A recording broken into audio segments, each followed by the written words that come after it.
Kehilangan 2,5 miliar rupiah. Kiki Saputri tetap profesional roasting Anies Baswedan. Kiki Saputri cerita pernah kehilangan uang 2,5 miliar rupiah, namun ia tetap profesional dan tahan sedih saat roasting Anies Baswedan. Menjadi seorang komika rupanya tidaklah mudah.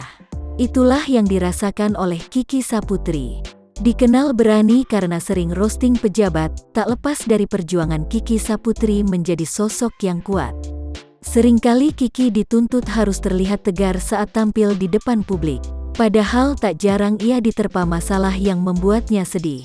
Ada satu momen yang diceritakan Kiki bahwa ia pernah kehilangan uang dalam jumlah yang fantastis mencapai 2,5 miliar rupiah.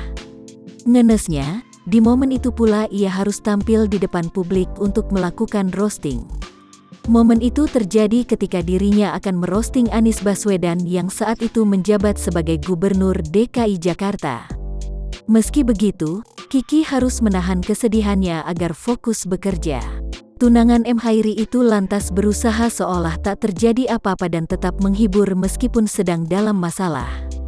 Buntut kecintaannya pada stand-up komedi, Kiki berusaha selalu tampil profesional dalam menjalani pekerjaannya. Kata orang, Kiki kalau udah roasting, kayak orang kerasukan, pembawaannya kayak gimana gitu. Orang enggak tahu aku abis nangis, penonton kan enggak mau tahu, pungkas Kiki Saputri.